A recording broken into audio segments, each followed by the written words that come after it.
Hello, everybody.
Hello.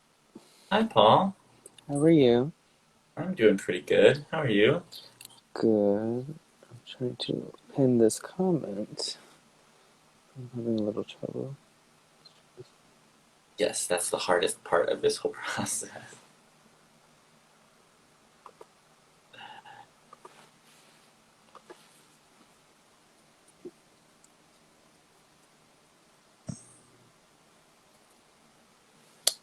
So, for everybody that's um, joining us right now, today we're going to be talking about, um, we're giving a policy and legal update regarding notifications for LGBTQ seniors as well as seniors living with HIV in DC. And we're going to be joined by Ben Brooks as well as Murray Shield. So we're just going to wait a moment. Can you see Murray in the room? He should be with no filter. Yes. He I don't. said here. He sent the request. I don't know if he requested it. Murray, if you're hearing us, if you can request to be in the video, let us know. It says that he's in the room. Can you invite him to join? Is that a Uh, thing? I think. Let me do that.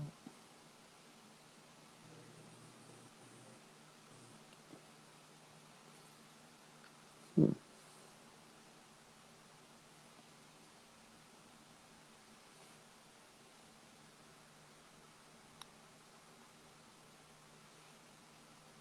Yes, very good. Invite him with the plus symbol. Okay. Oh, So Murray, you can request to join. Usually there's a notification sort of in the chat function stream that says send a request to be in Whitman-Walker's live video. And it'll be a little plus camera sign. There we got Okay. it. go. Yeah, I needed the. Can you hear me? Yeah, Yes. Can you see me? yeah. Yes. Although we'd Okay. love to with light on your face. Oh, I have. Oh, wow. I'm in my office, and this is like the worst possible. That's pretty good. That's pretty good. Yeah, I hadn't thought about this, about how bad the lighting is in here. Um, We're doing great, y'all. This is the first three-person live we've ever done, according to with our stats. okay. Okay. Okay. Okay. So today I will be talking with Murray Shield, who is the senior staff attorney here at Whitman-Walker, as well as Ben Brooks, who is the assistant director of policy for the Whitman-Walker Institute. And they're going to be giving a legal and policy update regarding LGBTQ seniors as well as seniors living with HIV in DC. So, my name is Paul. I'm the social media specialist, and my pronouns are he, him, his. And my name is Murray Shield, and I'm a senior staff attorney in Whitman-Walker Legal Services. My pronouns are he, him, his. And my name is Ben, or Benjamin, and I am the Assistant Director of Policy with Whitman-Walker, and I use he, him, his. Okay, so we will start out with the question for Ben. Can you give us a big picture view of how important it is to pay attention to the needs of LGBTQ seniors and those living with HIV? Yeah, I absolutely can. Thanks, Paul. And I want to just say, Paul, we're so thankful that you're here. Murray and I are both lawyers, and so if we're getting and saying things that don't make sense, pause, help us ask Mm-hmm. questions so we can make sure that we're being clear for folks. So I like talking about why this is a big picture issue first because it helps people know what matters and why it matters. It's important for us to pay attention to the needs of LGBTQ seniors and seniors living with HIV because there are more of them than there have ever been before. This is really kind of a big story of generational change. We've seen sort of as we progress over the last 50 or 60, 70 years as a culture, that there's greater acceptance of LGBTQ identity, and so we have more people coming out and growing up and getting older as LGBTQ people, but also we have to note that our seniors who are alive today lived through those periods of greater social stigma and discrimination. And so that leaves an impact on the health of the body as you age and on your mind. And so the needs of LGBTQ seniors are important and elevated over the needs of other seniors. And so we just want to pay attention to them as kind of a special population of great need, which is really helpful. We know sort of a little bit about how many LGBTQ people are out there. Of course, we're not included in these sort of population-wide data collecting tools that we use for a lot of other issues in the United States. But we do know from preliminary reports from places like the Williams Institute out in California there's great research out there, that there are an estimated anywhere between like 1.5 to 4 million LGBTQ people over 60 years old in the United States. And that number comes from 2018. And so I think that we could expect to see that it's even higher than that now. For people living with HIV, it's a kind of a similar story that HIV really became widespread during the 80s and the 90s, and we began to understand more and more about it through the 90s and the 2000s. And originally, of course, and still, I guess HIV doesn't have a cure, but originally HIV was a death sentence. And now people with HIV can expect to live full lives at a full lifespan, similar to those who are not living with HIV. And so thankfully, people who are in the 50 to 69 sort of age group are the largest growing I'm getting that wrong. People from 65 older are the fastest growing group of people living with HIV because people living with HIV are living longer, which is great news. And the largest group of people living with HIV is those who are age 50 to 59. And so this sort of recognizes, similar to that historical story, right, that we've got an aging population of folks, and we've done a good job. I would say we've done a pretty good job. We could do better of preventing the spread of HIV. And so, whereas now we're sort of lowering what we call incidence rate, which is like the new cases of HIV every year. We have a large chunk of people who are getting older, and we need to make sure that we can care for them. So it's a big picture view. Why is this important? Because these populations are getting larger every year, and we need to make sure that we're paying attention. Perfect. So, Murray, can you tell me from your experience what some of the challenges that LGBTQ people, as well as those living with HIV, face? Sure. So they tend to face all of the same challenges that straight and cisgender folks face, except in greater proportion and to greater degree. They also face sometimes the dilemma of whether to recloset if they become unable to live independently. So Our LGBTQ elders are far more likely to be unmarried or unpartnered. It's not uncommon for them to either simply not be partnered or married, or their partner passed away a few years ago. Also, their support networks tend to be people around their own age who are either facing the same challenges they are or have moved away. They are far less likely to have children, a younger generation who would be just a natural source of support. And many are distant from their families of origin. So LGBTQ folk tend to go into later life with fewer kind of what we call natural supports, partner, spouse, children, that our social safety net system tends to rely on for providing care for folks. Also, contrary to popular myth, LGBTQ folks, particularly of this generation, tend to be less wealthy, have less income than their straight cisgender counterparts, in part because of the long history of discrimination that they faced. I remember hearing the story of one lesbian who said, you know, whenever I got outed at work, I knew it was time to move on.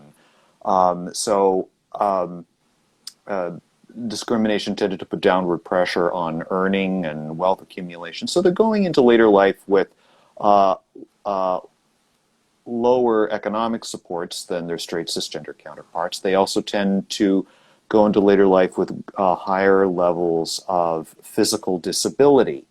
And for all those reasons, they tend to need extra supports. They also frequently fear having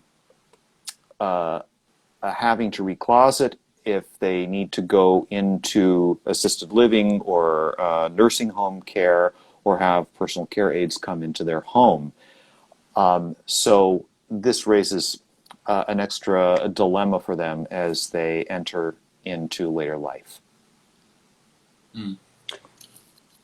So these issues are definitely growing in importance in our community. Ben, can you speak to some of the services that we offer for elders and seniors here at Whitman-Walker? I can talk a little bit about our health services, and I'll let Murray talk about the legal services. So in 2019, for Whitman-Walker, about a fifth of our patients were older than 50, and we serve more than 4,000 older and aging patients with primary and HIV medical care in our medical practice here.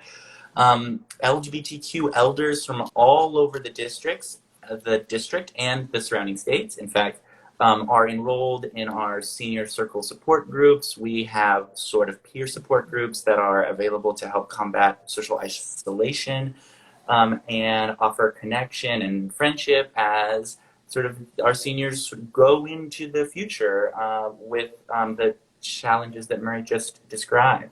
In 2020 and in 2021, these groups have been meeting virtually, which has really been a surprising sort of success. A lot of folks find that these virtual groups are really able to meet their needs, and really they've expanded because they're more accessible to people who couldn't sort of make it physically to the groups. So we definitely have been providing just medical support and mental health support to the seniors living in and around the district. What about our legal services, Murray? What kind of support do we provide for seniors there? Sure. So in 2019, Whitman-Walker Health Legal Services assisted over 1,000 people with various legal issues arising out of their LGBTQ or status or their health issues. So Whitman-Walker is really committed to helping elders be able to love openly, live healthily, and achieve equity as they age.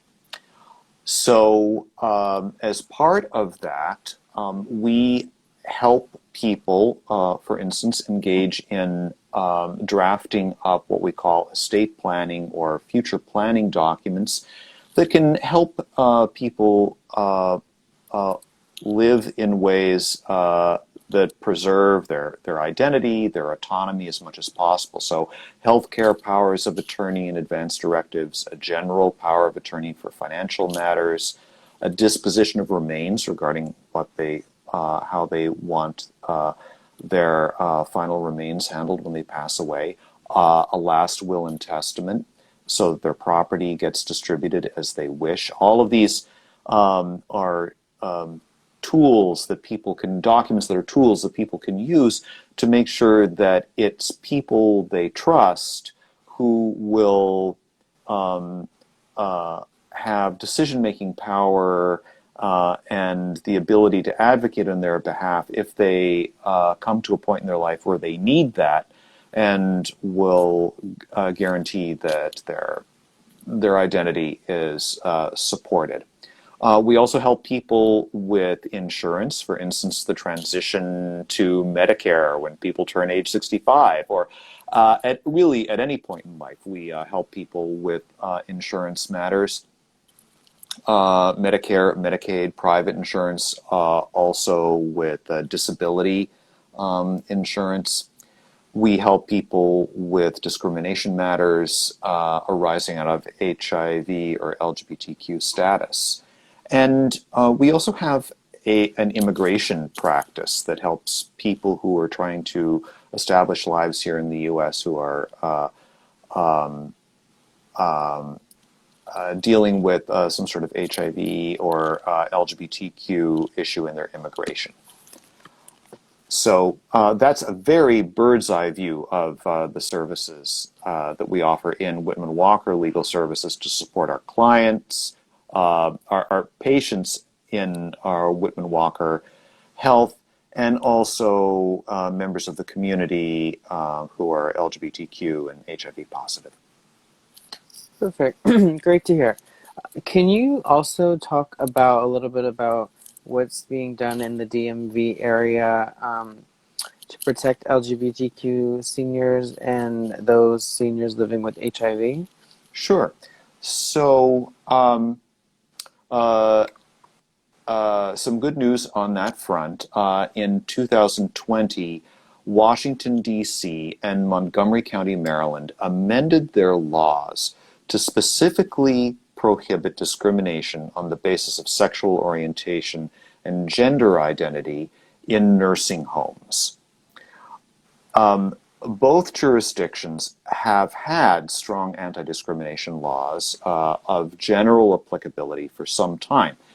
But they did not have laws that made it clear that LGBT or SOGI, sexual orientation, gender identity discrimination, was prohibited in nursing homes in particular. And we wanted to really make sure that that was clear. And so a number of organizations supported legislation to that effect. And the laws adopted by DC and Montgomery County now make it clear that nursing homes cannot discriminate against residents or applicants on the basis of their sexual orientation or transgender status. Both of these statutes prohibit SOGI discrimination in admission and discharge from a nursing home, and also prohibit harassment based on sexual orientation or gender identity discrimination, including harassment by other residents that goes unchecked or unaddressed by the nursing home. They require nursing home staff to assign a transgender resident to a room and roommate based on that transgender resident's identity, and require staff to address the transgender resident by their chosen name and pronouns. They cannot prohibit a transgender resident from dressing according to their gender, and protects individuals from discrimination in nursing homes based on HIV status as well. Perfect. So here, we here at Whitman-Walker know that the law is just words on a page. Mhm. So what else are we doing to make sure that folks are being protected from the discrimination? Yeah, that's so true. And I just really appreciate the way that these laws are intended to protect people who are almost in a new space where they might not have all of the power, and so it really sort of gives them an authority that they can point to, that sort of supports their dignity, right? But how do they know to point to the authority? How do the nursing home staffers and the nurses know that this is how they're supposed to act? Well, somebody's got to tell them, right?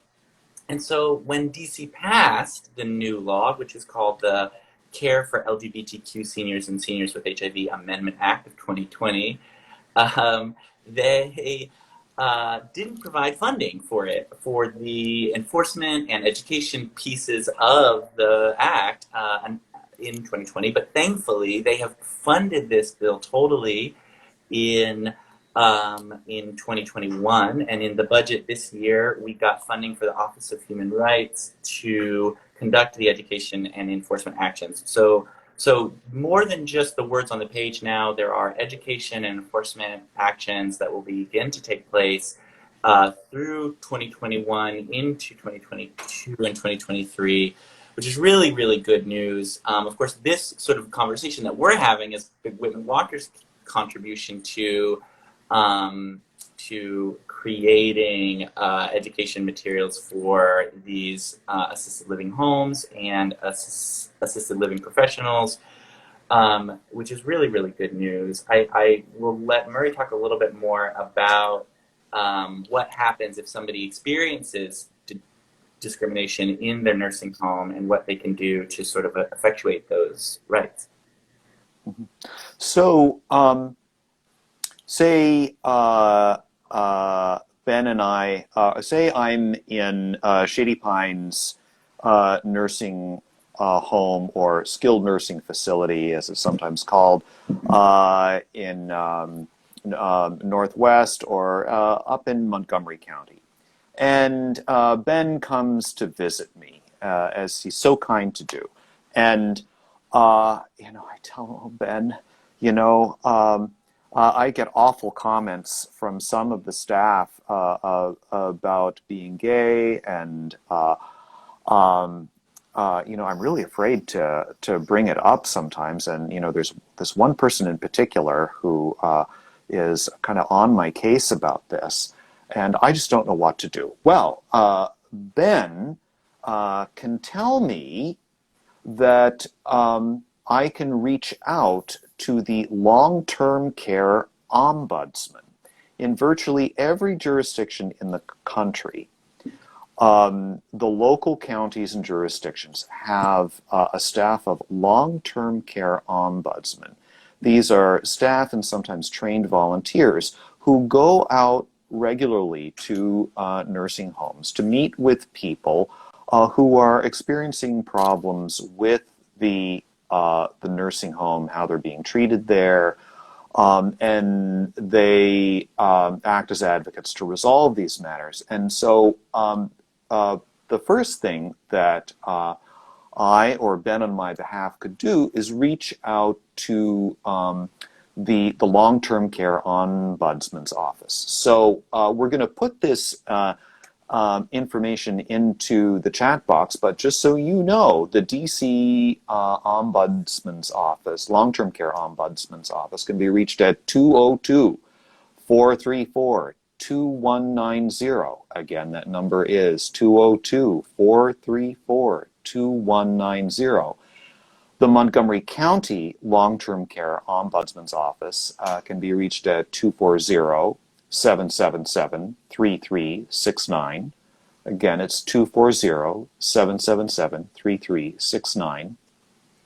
There's also a long-term care ombudsman's office in the Northern Virginia County offices as well. And representatives can visit nursing homes to investigate complaints and mediate a resolution. If that doesn't work, however, a Montgomery County resident could file a complaint potentially with the help of the Ombudsman's Office, with the Montgomery County Office of Human Rights. And the phone number for the Montgomery County Office of Human Rights is 240-777-8450. Again, that's 240-777-8450. And that office will then investigate the complaint. And in DC, you can contact, a nursing home resident could contact the DC Office of Human Rights, which can be reached at 202-727-4559. And further, if they don't get a satisfactory result through talking with the Office of Human Rights, they can always go the final step of simply suing the nursing home. And if any resident, friend, family member needs some other alternative advocacy, they can, of course, reach out to Whitman-Walker Legal Services. And they can reach us at 202-939-7630. Again, that's 202-939-7630. Perfect. Well, thank you both for coming out today and speaking about this very important issue. Do you guys have anything else to share with folks before we go? I don't think so. Just to say that if anybody needs these resources, this video was recorded and you can share it with your friends and family so that they have a chance to learn about what their rights are. Mm-hmm. And if you have any questions about assisting somebody in getting a personal care aid in their home, or with issues regarding to nursing home care, just unsure how to navigate the whole process of insurance, getting people signed up for that, please feel free to reach out to Whitman-Walker Legal Services. Again, 202-939-7630. Perfect. Well, thank you for joining me today. I'm going to go quickly over just a few things regarding the COVID-19 pandemic for all the viewers. So if you want to get vaccinated, there are still a dozen or so walk-up sites throughout Washington, D.C., where you don't need an appointment, where you can just go and get your vaccine. You can also get vaccinated at Whitman-Walker Health, calling us at 202-207-2480 or emailing appointments at whitmanwalker.org to schedule an appointment. And we'll also be registering people at some of our outreach events. And then lastly, remember to follow us on Instagram, Facebook, Twitter at Whitman-Walker, as well as our website, whitman-walker.org, and Real Talk, No Filter, and The Corner. So thank you, everybody, for tuning in, and thank you for joining me. Thank you so much, Paul. Take care. Thank you all. Bye. Bye.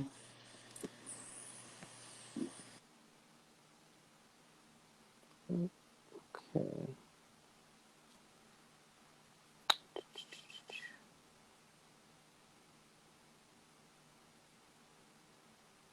Oh. Let's